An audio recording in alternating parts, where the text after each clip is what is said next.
नमस्कार दर्शकबिन, हार्दिक स्वागत छ तपाईहरू सम्पूर्णलाई सपना अनलाइन टिभीमा। अहिलेसम्म तपाईले सब्स्क्राइब गर्नु भएको छैन, तपाई नयाँ हुनुहुन्छ भने हाम्रो च्यानललाई सब्स्क्राइब गरी छेउमा रहेको बेल आइकनलाई दबाई अलमा क्लिक गर्न नबिर्सनुहोला। आउनु सब लागौं पहिलो खबरतर्फ। भर्खरै फेरि नदीमा डुबेर 20 जना बालकको मृत्यु, बाँकी घाइतेहरू छटपटाइरहेका छन्। गैरराती वर्षाका कारणले फेरि नदी नजिकका बासिन्दाहरू दौडधुप भइरहेका छन्। फेरि नदीमा डुबेर पश्चिम रुकुमका बालकको मंगलबार दिउँसो मृत्यु भएको छ। उनकी दिदी नदीमा बेपत्ता भएकी छन्। त्यस्तै एकजना घाइते भएका छन्। पश्चिम रुकुमको चौरजहारी नगरपालिका 12 दुरेनेटका अमर डाँगीकी 11 वर्षीय छोरी गीताको नदीमा डुबेर मृत्यु भएको प्रहरीले जनाएको छ। जाजरकोट प्रहरीका अनुसार गीताको दिदी दिपा नदीमा बेपत्ता भएकी छन्। सँगै गएका सोही ठाउँमा 17 वर्षका श्यामबहादुर डाँगी घाइते भएका छन्। उनलाई नदीमा बग्दा बग्दै उद्धार गरिएको हो। जाजरकोट भेरी नगरपालिका 1 सावत गाउँमा रहेका आफन्त भेट्न आएका उनीहरू गर्मी छल्न भन्दै नदीमा पौडी खेल्न थालेको र पौडी खेल्ने क्रममा रामबहादुरलाई नदीले उद्धारका लागि गएका दिदीबहिनी समेत बगेका थिए। गीता र रामबहादुरलाई तत्काल स्थायीहरूले उद्धार गरे पनि उपचारको क्रममा गीताको जाजरकोटको अस्पतालमा मृत्यु भएको प्रहरीले जनाएको छ। रामबहादुरको अवस्था भने सामान्य बन्दै गएको छ। बेपत्ता दिपाको खोजी कार्य भइरहेको प्रहरीले जनाएको छ। यसैगरी आउनु सब अर्को न्युजतर्फ लागौं। के व्यवस्था विघटनको खतरा बनिरहेको छ। राजनीतिक दलका नेता, बुद्धिजीवी, नागरिक समाज, पूर्व प्रधान न्यायाधीश, पूर्व प्रमुख निर्वाचन आयुक्तहरूले व्यवस्था विघटनको शंका गरिरहेका छन्। तर विघटन हुने भनिएको व्यवस्थामा के पर्छन् भन्ने खुलाएका छैनन्। गृह जिल्ला गोरखा पुगेर जनता समाजवादी पार्टीका संसदीय परिषद अध्यक्ष बाबुराम भट्टराईले सोमबार संसद मात्रै होइन मुलुकको व्यवस्था नै विघटनतर्फ लैजाने प्रयत्न भइरहेको बताए। छिमेकी भारततर्फ संकेत गर्दै उनले व्यवस्था विघटन गर्न अदृश्य शक्तिसँग स्वाभाविक साँठगाँठ भइरहेको र त्यसको नेतृत्व प्रधानमन्त्री केपी शर्मा ओलीले गरिरहेको आपेक्षा लगाए। एमाले उपमहासचिव घनश्याम भुसाले जेठ 14 गते फेसबुकमा स्ट्याटस लेख्दै मुलुक संवैधानिक शून्यतातिर अघि बढ्न उद्धत रहेको संकेत गरे। उनले नयाँ संविधानको कोर्समा मुलुकलाई धकेलिने संकेत 2077 वैशाखमै पाएको उल्लेख गरे। केही अघि कान्तिपुर शहीद माओवादी केन्द्रका अध्यक्ष पुष्पकमल दाहालले गणतन्त्र र संघीयता मास्ने गरी षड्यन्त्र भइरहेको जनाउँदै प्रतिनिधि सभा विघटन गर्ने र चुनाव पनि हुन नदिने शक्ति सल्बलाइरहेको बताएका थिए। उनले पहिलो पटक प्रतिनिधि सभा विघटन गरिँदा भिरकुटी मण्डपमा आयोजित विरोध सभामा पनि शान्ति प्रक्रिया र गणतन्त्र डिरेल हुने खतरा बढेको बताएका थिए। राजनीतिक दलका अरू नेता, नागरिक समाज, पूर्व प्रधान न्यायाधीश र पूर्व प्रमुख निर्वाचन आयुक्तहरूद्वारा जारी वक्तव्यमा पनि यस्ता आशंका भेटिन्छन्। स्वयं प्रधानमन्त्री ओली र सत्तापक्ष एमालेका नेता पनि बेला बेला लोकतान्त्रिक गणतन्त्रको उपलब्धि मास्न आफूहरू बाहेकका नेता र दल लागिरहेको बताउँछन्। काङ्ग्रेस नेता डिल संग्रौला पछिल्लो घटनाक्रममा देख्दा लोकतन्त्र, गणतन्त्र, संविधान खतरामा रहेको बताउँछिन्। यसका उज्जवल उदाहरणका प्रतिनिधि सभा 2 पटक भङ्ग, असंवैधानिक सरकार विस्तारको सिलसिला र नवयुक्ति उपप्रधानमन्त्रीले दिएको संविधान विरोधी अभिव्यक्ति हुन उनले भनिन्। संरक्षक भनिएको राष्ट्रपतिबाटै पनि संविधानमाथि बारम्बार हमला भइरहेको छ। संविधान नै नरहे व्यवस्था बस्दैन। यो व्यवस्था ल्याउन लडेका शक्ति एकै ठाउँ उभिनुपर्छ। तर विघटन हुन्छ भनेर दलहरूले चिन्ता गरेको व्यवस्थाभित्र के पर्छन् र विघटनको असर के हुन्छ भन्ने चाहिँ कसैले खुलाएका छैनन्। सबैले चिन्ता व्यक्त गरेको व्यवस्थाको विघटन भनेको हो, तर संविधानको प्रस्तावमा मुलुकलाई जुन रूपमा व्याख्या गरेका छौँ ती हाम्रा उपलब्धि हुन्। ती नै उपलब्धि गुम्नु नै अहिलेको व्यवस्थाको विघटन हो। पूर्व प्रमुख निर्वाचन आयुक्त भोजराज पोखरेलले भने, तर व्यवस्था विघटन हुन्छ भन्नेहरूको कुरा अमृत छ। उनको भनाइका आधारमा संघीय लोकतान्त्रिक गणतन्त्र, संघीयता, धर्मनिरपेक्षता, समावेशीकरण, बहुदलीय व्यवस्था, लोकतान्त्रिक शासन प्रणाली, नागरिक स्वतन्त्रता, लोकतान्त्रिक र समक्ष न्यायपालिका, आवधिक निर्वाचन जस्ता कुरा हाम्रा पछिल्ला उपलब्धि हुन्। अहिलेको शासकीय शैलीका कारण कतिपय उपलब्धि खतरामा परेको विश्लेषणहरू बताउँछन्। व्यवस्था नै विघटन हुने तर्कमा भने उनीहरूको मत बाँझिएको छ।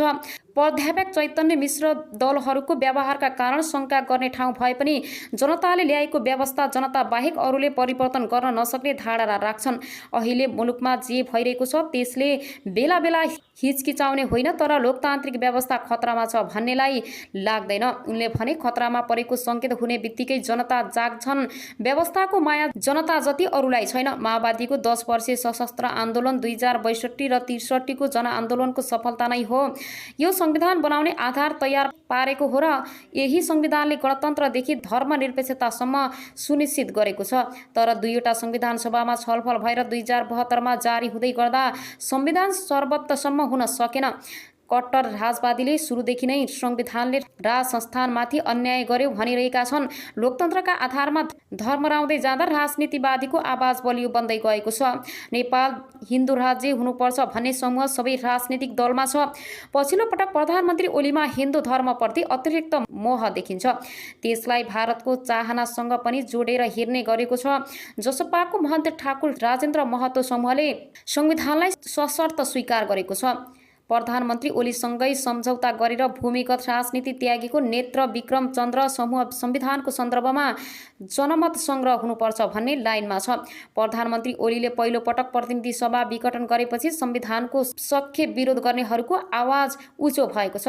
आफ्नै तदारुकतामा 6 वर्ष अघि मुलुकको गणतान्त्रिक संविधान जारी गरेका प्रधानमन्त्री ओली अहिले सबैभन्दा धेरै संविधान विरोधीबाटै घेरिएका छन्।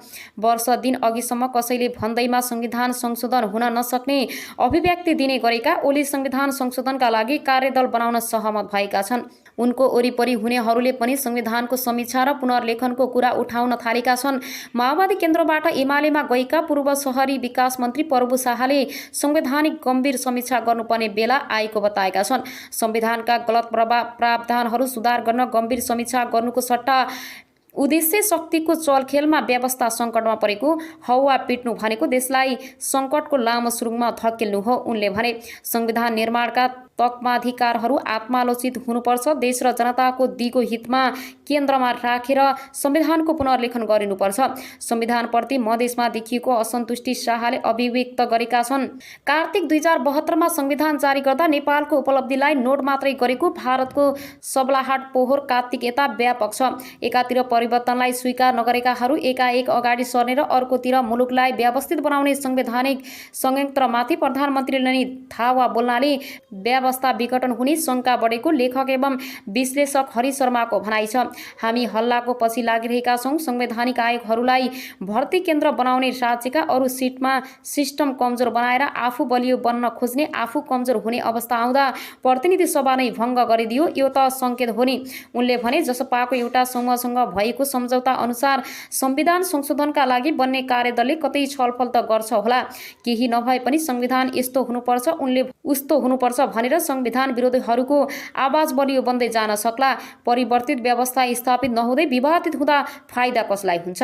गत वैशाख 27 गते विश्वासको मत नपाएका प्रधानमन्त्री ओली 30 गते संसदको ठूलो दलको नेताका रूपमा पुनः प्रधानमन्त्रीमा नियुक्त भए। संविधानको सिट बाटोमा गएको भए ओलीले फेरि विश्वासको मत लिनु पर्थ्यो वा राजीनामा दिएर सरकार निर्णयको ढोका खोलिदिनु पर्थ्यो। प्रधानमन्त्री चयनको अर्को प्रक्रियामा जाने अर्को निर्णय राष्ट्रपति विद्यादेवी भण्डारी अनुमोदन गरिदिन्, तर त्यसपछि सरकार बनाउने बदलले संसदीय अभ्यास गर्न दिएन, बरु प्रतिनिधि सभा विघटन भयो। त्यस सम्बन्धी सिट पुग्दा सर्वोच्च अदालत पनि विवादित छैन। अख्तियार दुरुपयोग अनुसन्धान आयोगम आफू निकटलाई नियुक्ति दिने र विरोधीलाई तर्साउने गरेका प्रधानमन्त्रीले निर्वाचन आयोगमाथि गरेको हस्तक्षेप छेपेको छैन। मानव अधिकार आयोगमा भएका नियुक्तिबारे अन्तर्राष्ट्रियमै श्रम उठिरहेको छ। हिजो हामीले बलियो सरकार पनि लोकतन्त्रका लागि खतरा हुने रहेछ भनेर कराएका थियौँ, अहिले बलियो सरकारको हैसियत कमजोर छ। हिजो हामीले बलियो सरकार पनि लोकतन्त्रका लागि खतरा हुने रहेछ भनेर कराएका थियौँ, अहिले बलियो सरकारको हैसियत कमजोर छ। यसले झन बिगारेको छ। पोखरेलले भने सबै संस्था कमजोर भएका छन्, अदालतमाथि विश्वास नै छैन। संसदप्रतिको आस्था घटेको छ। निर्वाचन आयोग, अख्तियार, मानव अधिकार आयोगमाथि प्रश्न उठ्दा शक्तिको चेक एन्ड ब्यालेन्स गर्ने प्रजातन्त्रका यी खम्बाहरूमा थमिरा लागेको छ। प्रधानमन्त्री ओली बलिया भएका बेला मन्त्री परिषद बैठकमा मन्त्रीहरूले प्रश्न गर्ने र विभागीय निर्णय गर्ने अधिकारसम्म पाएनन्। पार्टी र सरकारका ससाना गतिविधिले ओलीको मनोबल झन बढ्यो। उनी स्वेच्छाचारी बन्दै गए। उनले चौतर्फी घेराबन्दीमा परेर कमजोर हुँदा पनि संविधान र विविधको ट्याग बाहिरै रहेर काम गरेको लेखक शर्मा बताउँछन्।